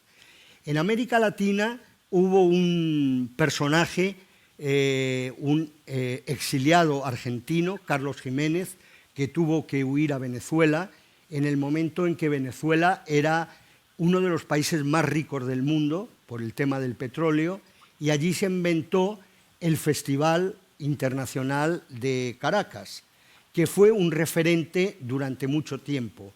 A partir de ahí se han ido creando muchos festivales en América Latina que son del gran segmento internacional, un modelo intermedio como es el de Octavio Arbeláez en Manizales, en Colombia, y el modelo de festivales muy basados ya en cuestiones más de grupo. Por ejemplo, la influencia de Eugenio Barba en gran parte de los países, sobre todo andinos y tal, dio origen a la reproducción de los istas, a la reproducción de estos modelos de festival más concreto. Yo creo que de cara al futuro, que es lo que me interesaría de todo esto y por mi pasión latinoamericana, es intentar repensar también los modelos que tenemos de colaboración, de coproducción, de algo que va a ser fundamental. Si, como creo que señalabas tú, Rui, ahora hay espectáculos que tienen 24 coproductores, que son falsos coproductores, porque lo que hacen es que te compran un bolo, o sea, te compran, no ponen nada antes. Yo sí creo que Galicia en concreto, que es donde estamos, tiene que abrirse a Brasil, por supuesto a Portugal, que ya, bueno, hay intentos y todo esto, pero quiero decir, en la medida, digo, de mi ponencia, creo que Brasil es un país apasionante teatralmente, como lenguaje, como creatividad, y el Estado español, digo, está ajeno totalmente no a Brasil, está ajeno a Argentina, a su lengua, digamos, pero yo sí creo que de pronto ahora hay que hablar de cuestiones diferentes. El concepto de festival hay que reconducirlo. El concepto de residencias. Las residencias que tenemos en el Estado español son una tontería. Son una cosa que te dejo el local para que ensayes unos días y me estrenas más barato. ¿Qué coño son eso de residencias? Yo creo que las residencias artísticas, abrirnos a la posibilidad de tener a creadores, insisto, en el caso gallego, brasileños aquí, gallegos allí, abriría posibilidades enormes porque no son solo creativas, son de mercado también. No en el mercado neoliberal, que yo no creo, pero sí en el mercado del intercambio. Termino. Es fundamental, en la medida de lo posible, repensar nuestras estrategias en base a salir de un cierto ombliguismo. O sea, todas aquellas alternativas de gestión profesionales que quieran, yo creo, sobrevivir en el futuro, van a tener que hacer planteamientos de riesgo, de búsqueda, de encontrar interlocutores. Y en ese sentido yo soy ferviente convencido de que América Latina es un lugar fantástico para poder encontrar esos interlocutores. Gracias, Guillermo. Yo creo que son suficientemente interesantes as tres intervencións como para falar sobre elas. Eu, antes de darvos a palabra a vos, gustaríame brevemente preguntarlle a Rui algo que está relacionado con esa introducción que lle engadiches a túa ponencia primeira, porque sei que é algo que nos interesa moito a todos e que non se refire tanto a un modelo de xestión como a unha filosofía que está por debaixo dos modelos de xestión. en Galicia, en xeral, no Estado español, as axudas, o acceso ás axudas está sempre relacionado coa creación de empresas. Aquí o concepto de industria cultural é bastante nocivo porque se aquí alguén quere montar unha compañía de teatro, o primeiro que ten son meses de burocracia para poñerse en orden. Sin embargo, en Portugal, polo menos en teoría, e aquí é onde quería que mo explicases, a cultura é visto como unha parte da función pública que, polo tanto, é susceptible de recibir unha axuda do Estado. A min gustaríame saber, dende o teu punto de vista, se esa filosofía despois se aplica de forma correcta e incorrecta nunha porcentaxe maior ou menor. Por poñer un exemplo, unha asociación cultural sen ánimo de lucro aquí non pode recibir unha axuda. En Portugal, sí. Sim. Eu estou de acordo com o Jordi, também estou de acordo com o Jordi quando disse que não há... Fala-se de modelo, mas na verdade não há modelo. Claro, o meu texto é mais longo, as pessoas depois lê-lo nas publicações. A mim o que me interessa é diferente, vamos lá ver. Visto de fora, olhando para Portugal a partir da Galiza, parece que é o modelo. Parece que é o modelo. Mas a verdade é que o que existe em Portugal foi construído contra o Estado. O que acontece em Portugal é uma resistência enorme, que no princípio eu falei, dos criadores e das estruturas criadas. E nós, 2 ou 3 gerações, impuseram uma política. E essa política foi discutida e é discutida com o Estado. Sim, nós temos um fácil acesso à discussão pública sobre a coisa teatral. Há poucos dias eu próprio escrevi uma carta aberta à Ministra sobre algo que ela escreveu. Mas também pessoalmente. E há um outro processo, é que o que existe e o que se vê a partir, por exemplo, da Galiza, por exemplo, Braga, Viana, Faro, Viseu, Coimbra, há diferenças da natureza da estrutura, há diferenças do conceito organizacional da estrutura, não lhe chamo empresa, mas podíamos chamar-lhe empresa. A minha estrutura tem 20 pessoas e a minha estrutura custa X.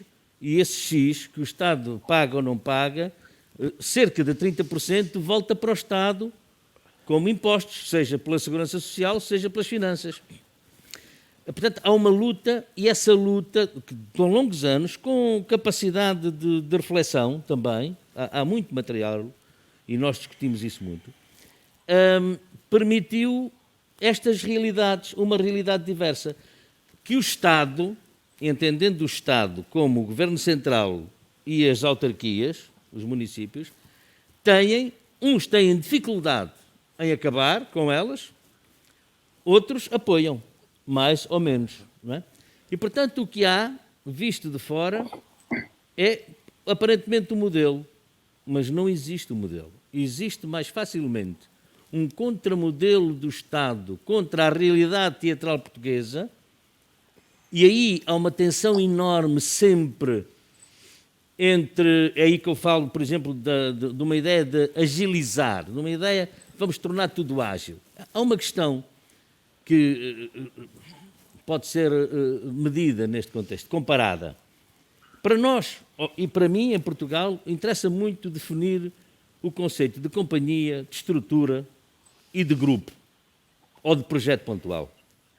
Isto é fundamental em Portugal, porque nos últimos 20 anos, todos os titulares da pasta da cultura, não a ministro, mas os diretores-gerais ou as diretoras-gerais, organizaram a sua prática, a sua estratégia, a partir do mais baixo, a partir da ideia de projeto pontual. Em nome de uma agilidade fantástica, em nome de... E as pessoas... Os artífices estavam felizes porque recebiam todos a recibo verde e ao fim do mês tinham dinheiro. Era uma felicidade. Ainda bem que veio o Covid. Porque, na verdade, o vírus já lá estava. As pessoas estavam sintomáticas, não tinham consciência da realidade. E isso é como no futebol. A mim irrita-me eu saber que há pessoas que vão a concurso, que são professores, que se há financiamento para o seu projeto, fazem, se não há, fecham. E eu tenho uma estrutura que tem 20 pessoas e que há 40 anos paga a Segurança Social. Que nesta altura, a companhia tem um custo financeiro de cerca de 9.000 euros por mês. Eu não posso estar a discutir com estruturas desta natureza. Tem que haver diferenciações. E o modelo não permite. O modelo permite igualizar por baixo. E a realidade é diversa. A realidade é diversa. Portanto, olhar para Braga é uma coisa. Por exemplo, o Jordi falava disso. Sim, Braga, a companhia é uma companhia de repertório. A CTB é uma companhia de repertório. Nós temos sempre 10 espetáculos diferenciados. Porque entendemos, há muito tempo, quando organizamos o projeto do Teatro Circo, que eu hoje não sou diretor, mas foi comigo que o modelo se desenvolveu, nós temos um teatro, a cidade tem um grande teatro, mas o teatro não é da companhia, a companhia é apenas uma companhia residente. O teatro tem que programar para a cidade, tem que programar as artes vivas do palco, é o meu entendimento, tem que programar música, tem que programar dança, tem que programar teatro. Isso implica, por exemplo, que a companhia, como companhia residente, tem todos os meses espetáculos no Teatro Circo. Mas são uma semana por mês. Ou no mês podes ir com um espetáculo à noite e um espetáculo para o circuito escolar, de manhã e de tarde. E eu penso que isso é o que faz sentido. Eu sou contra uma ideia que vem dos anos 80 das companhias portuguesas que achavam que o teatro estava na cidade, mas era para elas só. E, portanto, o teatro da cidade estava mais tempo fechado do que aberto. E as companhias que não acabaram foram as companhias que aguentaram o crescimento da cidade. Porque em 1980, quando a companhia começou a trabalhar com Braga, Braga tinha cerca de 40 mil pessoas e hoje tem 180 mil. A universidade era uma universidade jovem, hoje a universidade é uma das maiores universidades do país. Quer dizer, há uma dinâmica de crescimento sustentado da cidade onde algumas companhias se inseriram. Ao ponto, por exemplo, essa também é uma particularidade interessante, e agora não venho aqui para falar da Companhia de Teatro de Braga, mas para ver as diferenças. Por exemplo, nós, quando o Estado paga, nós somos, algumas estruturas em Portugal, chamam-lhe apoio sustentado, a 4 anos. Mas, em 2018, nós tivemos um apoio de 2018 a 2021. Mas em 2018 o Estado teve 7 meses sem pagar. E em 2019 teve 4. Isto é, eu estou no 3º ano do sustentado e o Estado criou-me um problema de gestão enorme porque tivemos que pedir empréstimos ao banco para o que o Estado não cumpriu. Isto não é modelo. Isto não é modelo. Isto é tentativa de acabar com as estruturas. Não é? Ora, esta questão... Mas nós temos também um mecenas que, por exemplo, durante o Covid, para além do financiamento que garante à companhia, decidiu, de modo próprio, garantir mais 3 meses de financiamento à companhia. Isto é visto, do meu ponto de vista, e é assumido, que isso tem a ver com o olhar que a cidade hoje tem sobre a companhia. Não é? Viana tem um modelo parecido e tem outro esquema de funcionamento. Coimbra terá outro. Mas isto é uma luta entre os responsáveis das companhias, os projetos, e há diferenças também nos projetos. Há bocado falávamos ali de... Eu vou terminar já. Alguém falava da questão entre o teatro de amadores e o teatro profissional, após a dissertação da Cristina Domingos. Nós não temos esse ponto de vista. Nós temos o ponto de vista que a companhia, em cidade como Braga, tem que trabalhar com a comunidade. E depois, se na comunidade, se as pessoas vêm às oficinas de um projeto que é o Braga Cult, são de grupos amadores ou não, a nós não nos interessa. A nossa preocupação não é formar artistas, nem é educar artistas. A nossa preocupação é formar públicos. E essa é uma questão fundamental. O que está aqui por resolver, e é por isso também, o Guilherme falou disso, eu aproveito para falar disso também, sobre, como tu dizes, na América Latina, e é verdade, é o alternativo que conta. Na Europa temos um problema neste momento. eu sou, pela própria natureza da companhia, não vou agora expressar-me muito por aí, não, é para outra conversa, a companhia sente-se melhor num espaço alternativo do que no teatro-circo. A companhia sentiu-se melhor no teatro-circo quando aquilo estava tudo partido e nós podíamos fazer o que queríamos lá dentro. Mas o problema em Portugal, que diferencia aquilo que o Jorge falou também, entre o financiamento, chamemos-lhe público, a percentagem de financiamento público em Inglaterra, a percentagem de financiamento público em Portugal ou em Espanha ou em França, que vem de maneiras diferentes. O problema é da qualidade da nossa democracia. Que ensino é que nós estamos a proporcionar? Estamos a proporcionar um ensino, uma educação cultural. Isto é, estamos a formar públicos para os espetáculos. Há uma cultura teatral que sustente uma programação diversificada. Não há. O que existe em Portugal, e eu quando faço este discurso, parece que eu tenho alguma coisa contra as jovens gerações ou o teatro que fazem, não é. O que eu defendo para Portugal é a responsabilidade de missão dos teatros nacionais. E defendo para Portugal uma estruturação que o Jorge falou e que, no fundo, vem dessa matriz da Europa social da Segunda Guerra Mundial, que é criar uma linha estruturante de onde o poder, onde o Estado tem que assumir mais o serviço público para permitir criar uma cultura teatral básica, séria, e que permita criar nessa estrutura aquilo que se falava há bocado. Acolher as novas gerações, acolher o pessoal saído das escolas e, isto é, não pensarmos, não criarmos esta abstração. Vivemos hoje em Portugal, e se calhar noutros sítios, que parece que a matriz é o alternativo. E, afinal de contas, aquilo que é o fundacional, que tem que garantir a matriz identitária de uma cultura europeia, ou mundial, não interessa, global, do ponto de vista do teatro, é que é a alternativa. Eu não posso conceber isso. E, portanto, eu acho que os teatros nacionais têm uma responsabilidade muito grande na diversificação da programação e acho que as companhias, como a minha companhia que eu dirijo, acaba por ter essa responsabilidade. Porque eu, se quero estar em Braga a falar com os espectadores, eu tenho de ter uma preocupação de escolha que vá desde, neste momento, das troianas até um espetáculo que o Samuel Hoff, que é no âmbito das coproduções alemão, vai dirigir para o ano com um texto que um húngaro que trabalha com ele vai fazer e vamos juntar 6 pessoas de vários países e vamos fazer um espetáculo. E essa é a responsabilidade. Enquanto Braga não tem condições, e já começa a haver, para produzir outros projetos, que a companhia não é dona de Braga. Agora, temos que perceber de onde é que partimos e de onde é que queremos partir. E eu acho que sem haver uma política de educação democrática, nós todos hoje temos equipamentos, a mobilidade existe, mas será que as cidades não estão a confundir uma programação muito, muito, muito grande, uma programação com muita publicidade? Isso quer dizer que os cidadãos da cidade, que há mais cidadãos da cidade a criar hábitos culturais? Esse estudo não está feito. Esse estudo em Portugal não está feito. Não é o caso de haver capitais europeias da cultura que resolve o problema da cidade. O que resolveu foi um problema de atratividade dos públicos. Bueno, gracias, Okay. Creo que había por ahí alguna pregunta.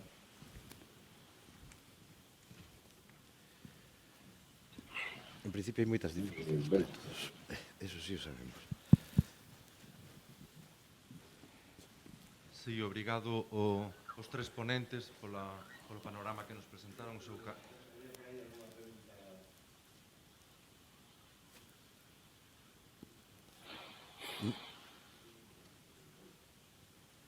se está a escoitar. Foi un retorno, creo. Sí. Ben, eu quería dar as grazas aos... Vai eco.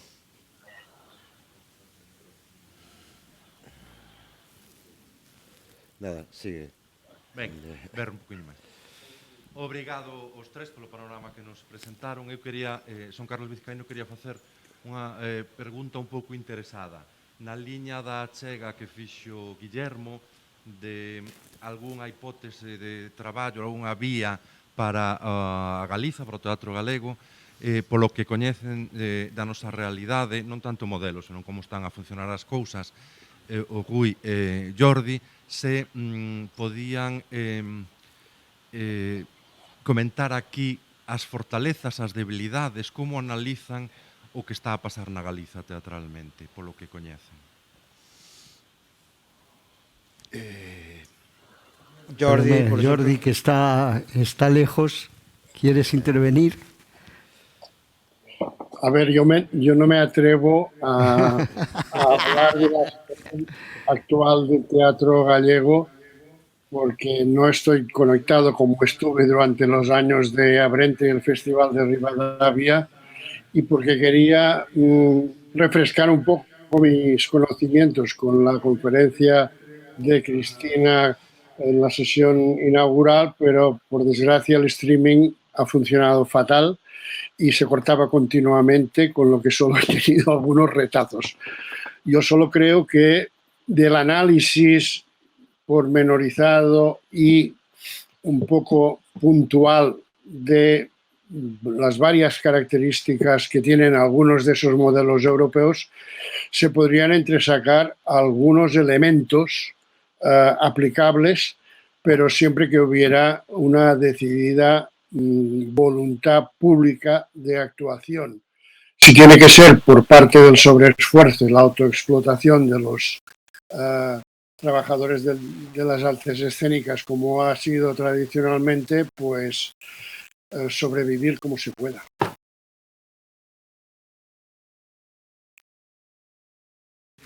Bueno, mira, yo sí sigo, por muchas razones, una cierta realidad del teatro gallego, porque no he dejado, también dirijo, como sabéis, un festival en Alicante que se dedica a la dramaturgia viva española, y para mí Galicia ha sido siempre un lugar muy, muy importante.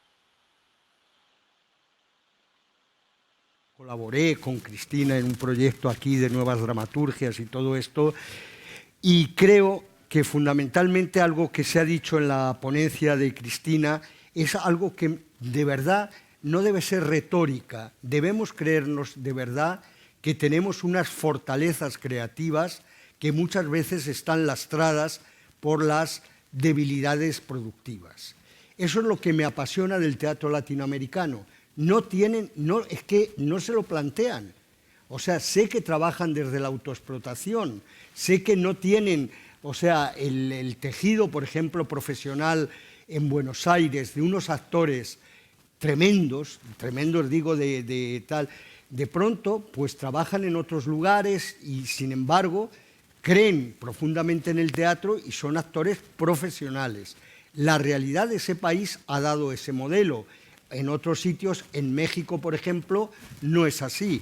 México, que ha sido un país profundamente intervenido culturalmente por el gobierno, sobre todo a partir de que el PRI, llamado Partido Revolucionario Institucional, que ya es un oxímoron en sí mismo, genera ese enorme entramado que ha sido Bellas Artes y que ha sido... Entonces, fijaros la realidad tan diferente. En Buenos Aires, 260 salas que trabajan lo que ellos llaman a pulmón. Y, sin embargo, en México, una ciudad de cerca de 22 millones de habitantes, solo hay 18 salas alternativas, porque todo está en manos precisamente del Estado. Son modelos totalmente diferentes. Yo, viendo la creatividad de los independientes argentinos, me quedo sorprendido. ¿Por qué? Porque realmente creen en el teatro con un valor que va más allá, pues, de cuestiones de mercado y todo esto. En tu pregunta, creo que Galicia tiene en este momento varias generaciones de creadores, de creadoras muy interesantes, y que lo que se necesita ahora son precisamente marcos de referencia para que ese talento, esa posibilidad pueda comunicarse. Por ejemplo, no he podido hablar de algo muy importante en América Latina, las redes de intercambio.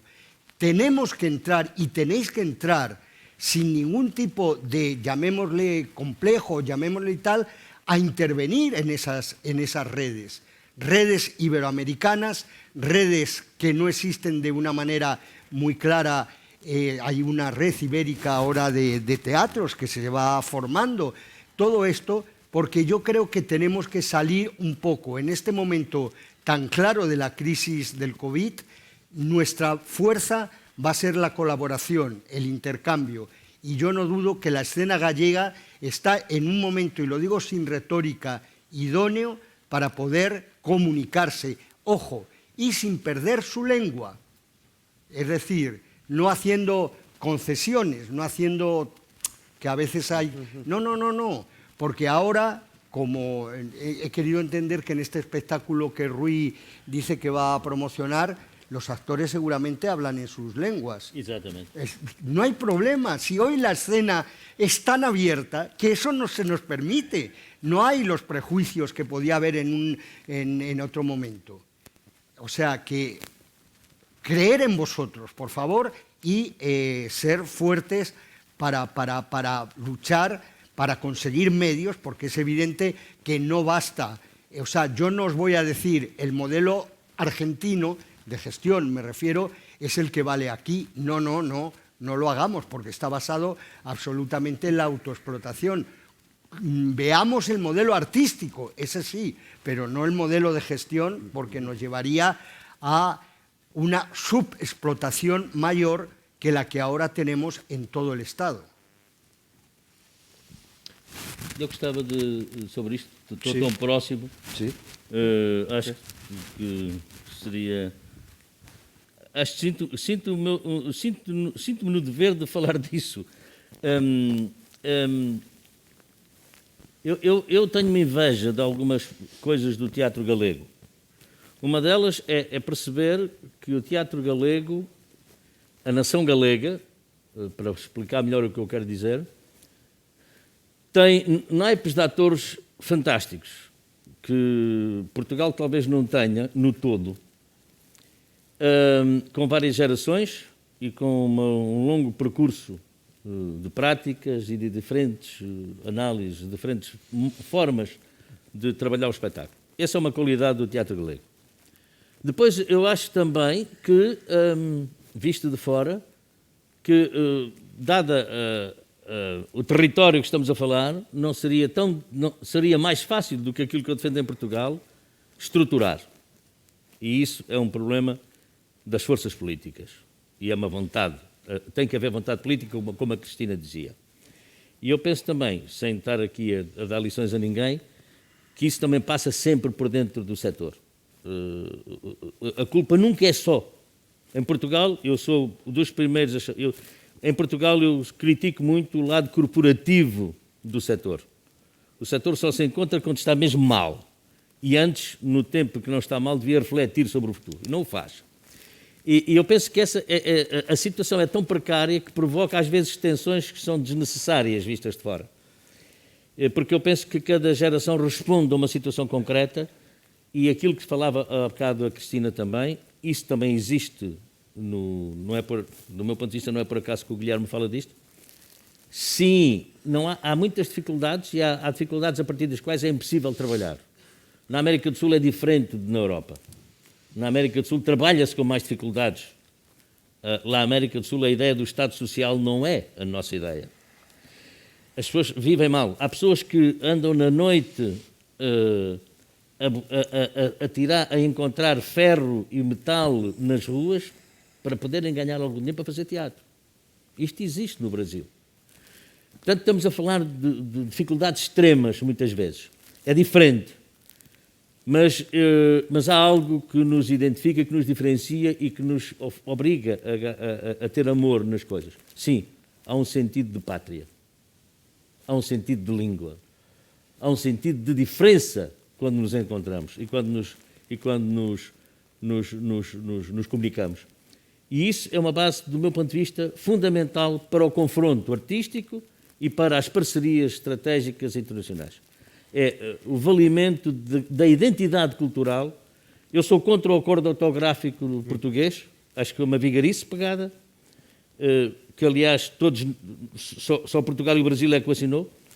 E isto, portanto, esta questão de olhar de fora o teatro galego, por um lado há uma riqueza emergente fantástica, por outro lado parece-me que há muitas vezes há tensões que têm a ver com a fragilidade em que as estruturas e as pessoas estão, e essa barreira tem que se vencer, como nós tentamos vencer em Portugal, pela discussão aberta e frontal. Queria só acrescentar sobre o modelo que uma parte da questão do Brasil, a Lei Rouanet foi completamente ultrapassada por este louco, mas há no Brasil uma estrutura de uma importância extrema para as artes do palco, chamada SESC, que é uma Associação Nacional dos Comerciantes, que tem uma rede por todo o Brasil de espaços e que programa e que contrata as companhias e os grupos para fazer essa circulação nacional. Este proyecto que es el SESCI, como dicen ellos, que yo conozco muy bien porque he trabajado con ellos, es que para nosotros es una utopía realmente, porque siendo un proyecto privado, porque es de los comerciantes, es como un sindicato por entendernos, y sin embargo las infraestructuras que tiene en todo Brasil deben tener ahora en torno a 60 y tantos teatros, porque sobre todo es la zona de Sao Paulo, Río, pero ahora ya se están extendiendo, y son teatros en los que tú puedes ir y es fantástico, porque puedes ver una exposición maravillosa, una película, una obra de teatro de danza, ellos trabajan mucho con la danza, todo esto, pero puedes tener allí, puedes hacerte la revisión odontológica, tienes una guardería, tienes, o sea, un servicio social que realmente es impresionante. Y eso, afortunadamente, Bolsonaro no puede atacarlo, no puede controlarlo. Non sei se hai alguna pregunta máis. Sí. Soy Agustín Iglesias. Dos cosas quería reflexionar. Una, que en el Estado español, con las autonomías, con distintos partidos gobernando durante 40 años, el no modelo que tenemos, que es un híbrido que se ha ido transformando al puro mercado neoliberal, al final todo el mundo, todos nuestros políticos y administrativos se han convertido en ello, y prácticamente no hay diferencias de políticas en Cataluña, Galicia, Euskadi, Andalucía o cualquier autonomía. Todo es un enorme pastiche de inventos donde constantemente se van poniendo parches para sobrevivir a una profesión que se nos pide que sobrevivamos, pero es imposible sobrevivir 40 años, como llevo yo en activo, más de 40 años, estando constantemente hipotecado. Yo tengo un teatro que me lo he tenido que comprar en un pueblo pequeño de Extremadura porque era imposible desarrollar mi proyecto de territorio, mi proyecto vital de creación en Madrid con sus políticas neoliberales que son de absoluta destrucción. Después de estas décadas que llevamos sufriendo, nadie se cuestiona que es todo un enorme fracaso. Bueno, no lo estamos cuestionando aquí, pero el fracaso es básicamente querer plantearse que es una profesión que tiene que hacer teatro sobre todo, y lo hacemos por vocación, pero sin estructuras, y que las estructuras no las tenemos que crear nosotros en forma de empresa, y que cualquier empresa, la compañía se ha de transformar en empresa siempre que tengas un CIF, que es lo que te obliga a trabajar para poder hacer contratos con la administración. Y que haces teatro para crear una mercancía neutra que lanzas al mercado, que la compra aquel que tiene dinero, pero absolutamente fuera de territorio. esa es una pequeña reflexión que quería hacer, y donde, si esto no se... Esta es la raíz y el meollo de gran parte de la enorme contradicción de las políticas escénicas que tenemos en el país. Por otro lado, yo agradezco mucho tu entusiasmo, Guillermo, de tirar para adelante, por ejemplo, pero mi experiencia con Latinoamérica, que tú la conoces mucho mejor, es que, claro, el problema para trabajar básicamente con Latinoamérica es la distancia y los vuelos, y eso es una pasta que hay que poner, con lo cual complica mucho las coproducciones, los intercambios, y eso o tienes un patrocinador. Una cosa extraña aquí en España, encontrarse patrocinadores privados para las artes escénicas, o hay políticas que prácticamente no existen. La ayuda de Iberescena es importante, es estimulante, pero siempre fue pequeña, lógicamente. Con lo cual, la experiencia siempre de trabajo, de producción con Latinoamérica es no solamente deficitaria, sino que muchas veces te puede conducir a la ruina. Entonces, yo creo que también es el momento, yo creo, estamos también en Europa. Yo no entiendo por qué yo, ciudadano europeo, que en un momento determinado se me dijo que pertenecía a la 8ª potencia mundial, ahora no sé en qué nivel estamos, pero vamos, seguimos estando en un lugar privilegiado del planeta Tierra, tengo que observar más otros modelos que los europeos, porque claro, uno de los modelos que a mí me resultan más enriquecedores, por ejemplo, sería el germánico. No sé si es evidentemente ningún modelo se copia, pero vamos, tener lo que es evidente es que en cualquier país del mundo el teatro se hace sobre el territorio, sobre compañías estables y sobre edificios teatrales que trabajan para su territorio en complicidad con los movimientos sociales. Entonces, esto nunca se plantea cuando se definen políticas teatrales. Bueno. Grazas, Agustín. Non sei se hai algunha cuestión máis. Quedanos moi pouco tempo, pero sí que... Non, pois eu, así para rematar e moi brevemente, que temos 5 minutos nada máis, gustaríame preguntarlle a Jordi por unha cuestión que bueno, que sempre é difícil de sacar, pero que xa que o mencionaches, falando respecto do modelo francés, que é que adoitamos, normalmente asociamos a intervención, entre comiñas, estatal no teatro a un centro nacional de tipo francés. Os últimos 50, 70 anos nos acostumbraron a iso, non? Hai outros modelos de centro nacional, de centro dramático nacional.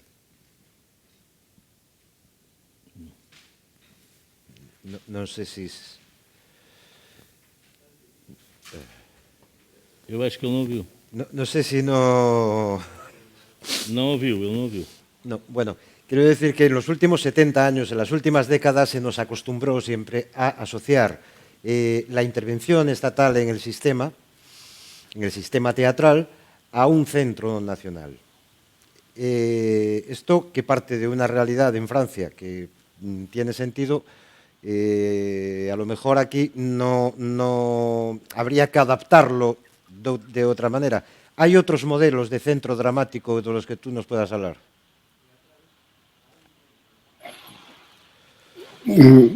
No sé si me estás preguntando a mí porque se oye muy mal.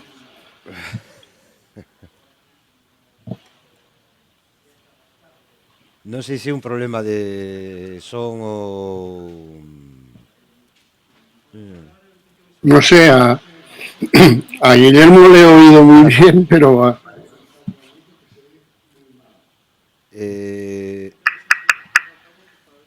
me dice que tienes que bajar los altavoces, tus altavoces para escuchar. Si vais a buscar tus altavoces, non...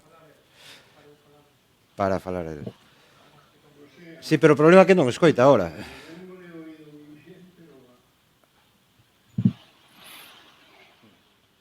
No. Bueno, Terceiro intento, vamos a ver. Non, preguntaba, Jordi, escoitasme? Não está a Escoitas? escutar. Não está a escutar. Escoitas? Non. Oigo moi flojo. Non, non escoita. Ben, intento fallido. Eu penso que em França, em França ele falou disso, os financiamentos são diversos. É pelos departamentos, pelas regiões e pelo governo. Os teatros nacionais não têm que estar todos em Paris. O Teatro Nacional de Estrasburgo, o Teatro Nacional de Estrasburgo. Depois há essa estrutura intermédia que é os centros dramáticos. E eu penso que estavas a referir aos centros dramáticos. Sí. E não aos centros nacionais. Sí.